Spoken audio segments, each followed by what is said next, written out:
श्री शिवाय नमस्तुभ्यम। राधे राधे मित्रों, कैसे हैं आप सब लोग। आज की जो कथा है परम पूज्य प्रदीप जी मिश्रा जी ने बताया इसमें कि प्रजा की धर्म पत्नी का क्या धर्म होता है। तो वो धर्म पत्नी होती है जो पति की जो कमाई को किस प्रकार से धर्म में लगा सकती है। और धर्म पत्नी को ही धर्म पत्नी क्यों कहा जाता है, धर्म पत्नी पति को धर्म पति क्यों नहीं कहा जाता है, क्योंकि धर्म पत्नी एक ऐसी है कि पति कैसे भी पैसा कमा के लाए उसे वो अपनी धर्म में लगाए। और इसीलिए उसमें बताया गया है आज की कथा में कि है ना धर्म पत्नी के धर्म क्या होते हैं, उसे कैसे, जैसे माता पार्वती जी ने वृषभ पे बैठकर अपना धर्म निभाया, क्योंकि शंकर जी ने उनको अपने वृषभ पे, वृषभ धर्म का रूप है। तो आगे आप कथा में सुनेंगे गुरु जी से। राधे।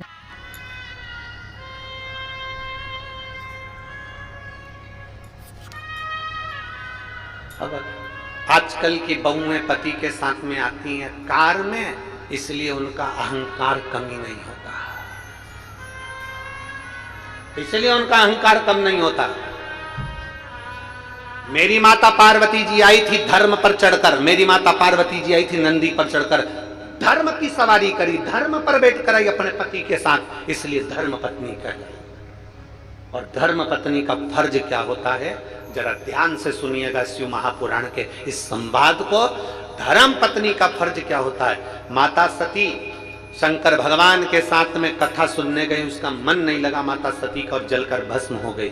धर्म पत्नी का फर्ज क्या होता है, धर्म पत्नी उसको पत्नी और धर्म पत्नी, पत्नी उसको कहते हैं जो पति को पतन के रास्ते पर ले जाए, पत्नी उसको कहते हैं जो पति को सिनेमा घर ले जाए, पत्नी उसको कहते हैं जो पति को मायके ले जाए, पत्नी उसको कहते हैं जो पति को मॉल घुमाने ले जाए, पत्नी उसको कहते हैं जो पति को अमरावती शॉपिंग कराने ले जाए, पत्नी उसको कहते हैं जो पति को केवल कहीं ना कहीं घुमाने फिराने ले जाए, और धर्म पत्नी उसको कहते हैं जो परतवाड़ा की शिव महापुराण में अपने पति को लेकर आ जाए।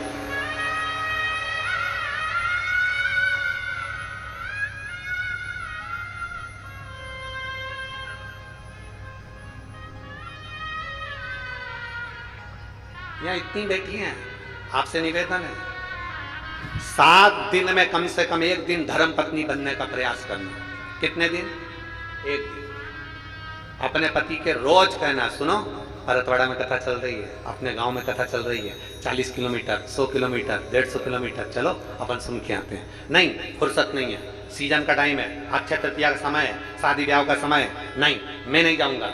रोज कहो, रोज प्रार्थना करो, सुनो तो सही, आपकी बार मुझे कहीं मत भेजना पर मुझे कथा में तो लेकर चलो। तू चली जाना, किसी के साथ पड़ोसन जा रही होंगी, ये जा रही होंगी, सहेली जा रही होगी ना, तुम चलना पड़ेगा, तुम्हें चलना है। 7 दिन भले तुम 6 दिन अकेली आ गई, पर 1 दिन अपने पति को लेकर आना। क्यों? क्योंकि देखो पति कमाता है, लाता है, तुम्हारे हाथ में देता है। वो कितना दुकान पर झूठ बोलता होगा, कितना कपट करता होगा, अपने परिवार को पालने के लिए क्या क्या करता होगा, ये पति जानता है। पर तुम धर्म पत्नी हो, अपने पति को अगर 7 दिन में से 1 दिन विश्व महापुराण की कथा में लेकर आ गए तो खुद भी बैकुंठ गई और पति को भी बैकुंठ लेकर गई है, कहीं भटकने नहीं दिया है। सावित्री का पथ तुम्हारा पथ है, अनसुईया का पथ तुम्हारा पथ है, जानकी जी का पथ तुम्हारा पथ है, राधा जी का पथ तुम्हारा पथ है। वो पथ तुम्हारा छूटना नहीं चाहिए।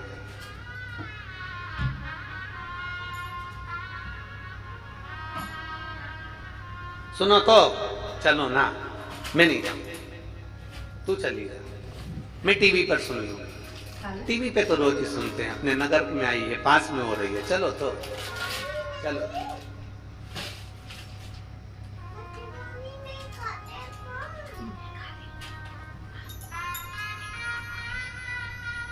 थोड़ा चिड़चिड़ करेगा, गुस्सा करेगा, क्रोध करेगा, उनसे कहना चलो अच्छी बात है, तुम कथा में नहीं चलो, कोई बात है, मत चलो, पर मेरे साथ शंकर के मंदिर तो चलो, उतना ही चलो, बहुत। शिव के दरवाजे तक तो जाओ,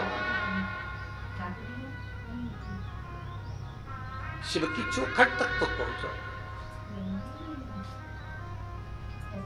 पत्नी और धर्म पत्नी में अंतर है। पार्वती मैया धर्म पत्नी थी, इसलिए जैसे ही शादी कर आई नंदी पर बैठ कर आई, नंदी पर बैठकर आते से ही माता पार्वती मैया जैसे नंदी पर बैठकर आई, शंकर भगवान ने नंदी पे से पार्वती जी को नीचे उतारा। नीचे उतारने के बाद पार्वती जी से कहा चलो अब यहाँ बैठो। एक बड़ा सा ओटला बना हुआ था, उस ओटले पर पार्वती जी बैठ गई। जैसे ही वो ओटले पर पार्वती जी बैठी, 1 घंटा 2 घंटा 3 घंटा 4 घंटा हो गया। पार्वती जी को जब 4 घंटे हो गए तो उन्होंने भगवान शंकर से पूछा, भोलेनाथ जी प्रभु घर कब चले? पार्वती जी ने पूछा घर कब चलेंगे? शंकर भगवान बोले यही तो घर है,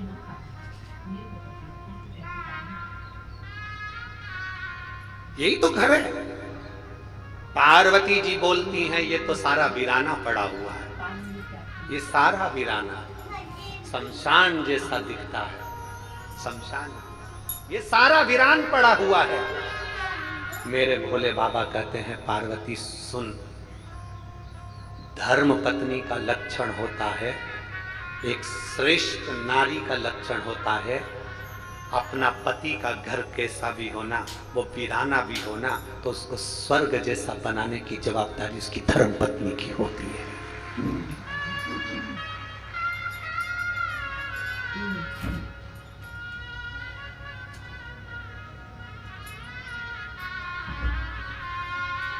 एक नारी की जवाबदारी होती है घर को स्वर्ग जैसा बनाने की, गौलाक धाम जैसा बनाने की, अच्छा बनाने की जवाबदारी एक धर्म पत्नी की होती है। पर शादी करके आने के 1-2 महीने तक तो धर्म पत्नी काम करती दिखती है। गिलास पड़ा है उठा कर ले जाएगी, झाड़ू भी लगा लेगी, उठ भी जाएगी, सिर पे पल्लू मल्लू रख के बढ़िया काम वाम भी करती दिखेगी। पर 2-3 महीने के बाद में ना जाने इसको कौन सा भूत चढ़ जाता है। फिर तो कप पड़ा है चाय का, पड़े रहने दो, गिलास पड़ा है पड़े रहने दो, सामान पड़ा है पड़े रहने दो। शिव महापुराण की कथा कहती है सारी दुनिया में बहुएं पूछती फिरती हैं हमारा भाग्य कब चमकेगा, हमारा भाग्य कब चमकेगा, हमारा भाग्य कब चमकेगा। हम उनसे निवेदन करना चाहेंगे आपके ससुर के, सास के और पति के बर्तन जब बर्तन वाली चमका रही है तो बर्तन वाली का भाग्य चमकता है। जिस दिन तुम अपने ससुर, सास और पति के बर्तन चमकाना प्रारंभ कर दोगे उस दिन तुम्हारा भाग्य चमक जाएगा।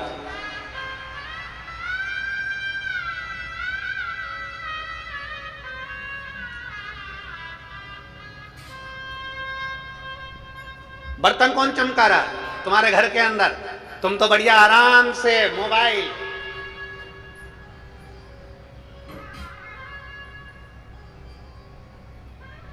कथा में गई थी, सेल्फी ली थी, मेरा अच्छा नहीं आया। बाजू वाली से कहा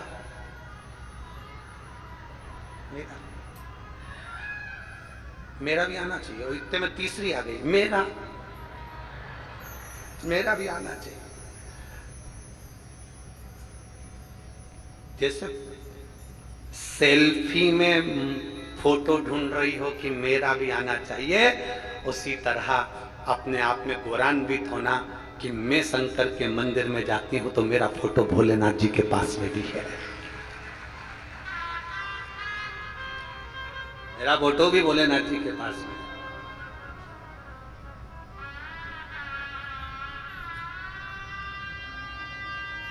वो ना जाने कौन सा एक गाना था, तेरा फोटो में सीने से चिपका के, ऐसा कुछ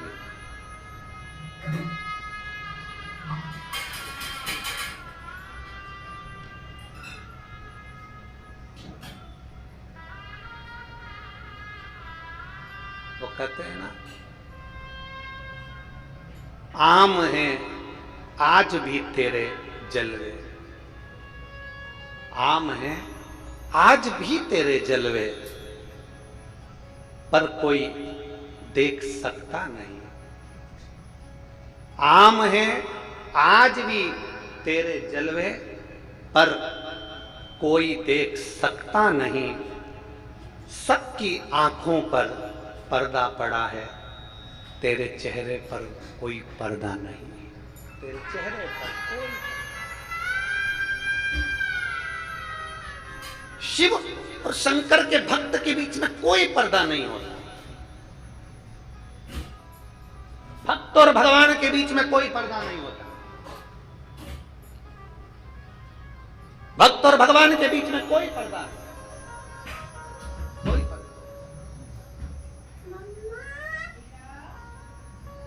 पार्वती जी ने कहा कि ये जो चबूतरे पर तुमने मुझे बिठाया है ये अपना घर है। शंकर भगवान बोले हाँ। तो इस पे कोई छत मत तो है ही नहीं। ये शंकर जी बोले शमशान है ना, मसान में छत थोड़ी ना होती, 2-3 मंजिल का मकान थोड़ी ना होता।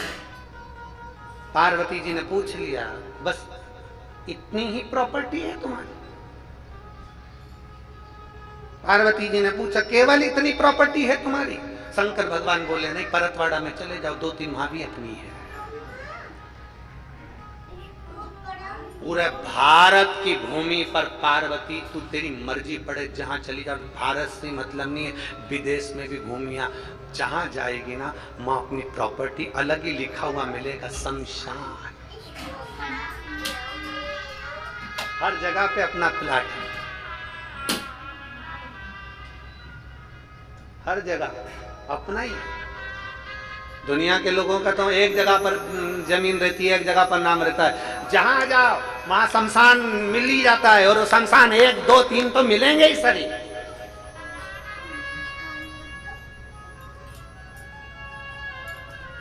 हर जगह अपनी प्रॉपर्टी है। तो पार्वती जी ने तुरंत देवाधिदेव महादेव से कहा भोले बाबा आप ये बताएं कि आप रहते कहां?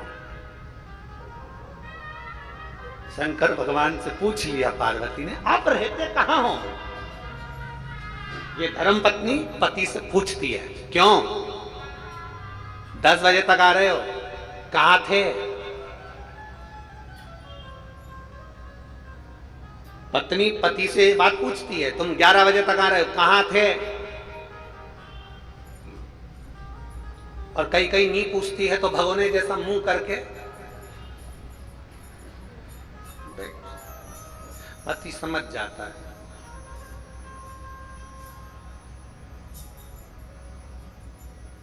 पति को समझ में आ गया आज सप्तशृंगी माता परतवाड़ा में आई है।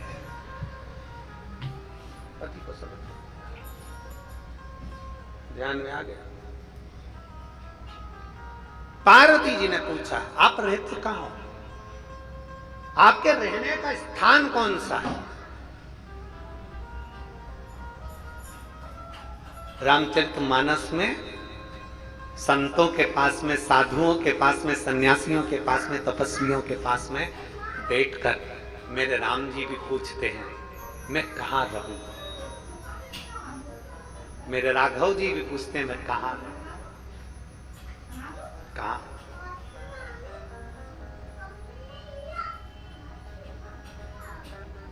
पार्वती जी ने पूछा तुम रहते कहाँ हो, कहाँ रहते हो? शंकर भगवान ने कहा जिसके हृदय में छल नहीं, कपट नहीं, बेईमानी नहीं, प्रपंच नहीं, जिसका हृदय मेरे जैसा भोले के जैसा जो भोला होता है, शंकर भगवान कहते हैं उसके दिल में मेरा निवास होता है, उसके हृदय में मेरा निवास है। मुझे ढूंढने के लिए कहीं मत जाना। शंकर भगवान की कथा कहती है शिव को ढूंढने के लिए कहीं मत जाओ, शंकर में शंकर है।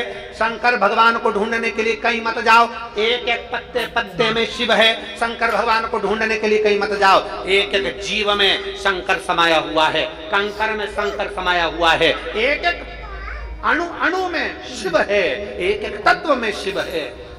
जल में, अग्नि में, भूमि में, मिट्टी में, तुम जिसमें देखोगे सब में शंकर है।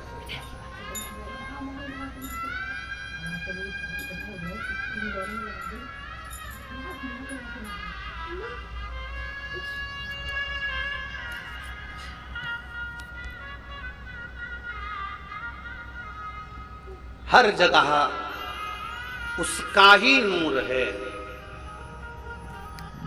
प्रत्येक जगह पर वही नजर आता है, प्रत्येक जगह। ऐसा कोई स्थान बचा ही नहीं जहां शंकर नहीं हो। ऐसा कोई स्थान बता दो जहां शिव नहीं हो। चराचर में, प्रत्येक जीव में, हर जगह पर शंकर है। वो कहते हैं ना, बखान क्या करूं मैं राहों के ढेर का, अपनी भभूत में खजाना कुबेर का। हे गंगाधार मुक्ति द्वार ओमकार तू, भोले ओमकार तू। आयो शरण तिहारे शंभु तार तार तू। तेरी कृपा बिना नहीं ले एक भी अणु, लेते हैं श्वास तेरी कृपा से तनो तनो। हे गंगाधार मुक्ति द्वार ओमकार तू, भोले ओमकार तू।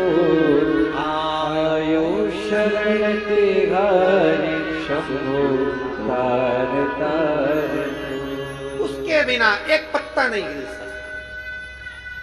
हम जब यहाँ आए थे जायसवाल जी के यहाँ कथा करने के लिए, जब पहुँचे थे 5 तारीख की शाम को, तो हमने जायसवाल जी से एक ही बात कही थी कि ओम प्रकाश जी हो चाहे प्रकाश जी हो, हमने इनसे एक ही बात कही थी, ये कथा करवाने वाला देवाधिदेव महादेव है, बाचने वाला देवाधिदेव महादेव है, और सुनने वाला देवाधिदेव महादेव है। किसी की सामर्थ्य का नहीं है।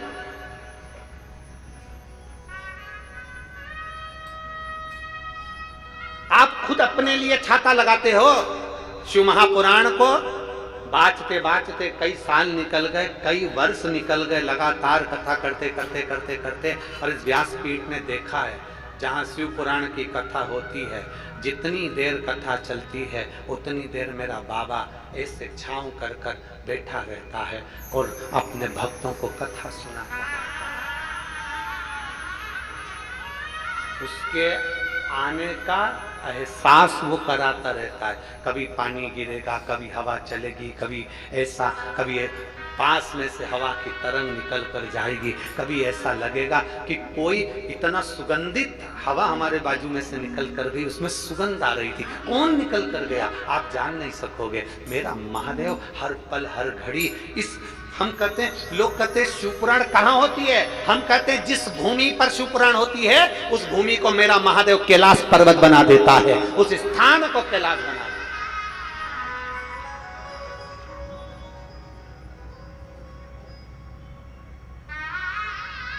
आज हमारे वो प्रकाश जी कह रहे थे जायसवाल जी, श्री शिवाय नमस्तुभ्यं, श्री शिवाय नमस्तुभ्यं, श्री शिवाय नमस्तुभ्यं, श्री शिवाय नमस्तुभ्यं, श्री शिवाय नमस्तुभ्यं।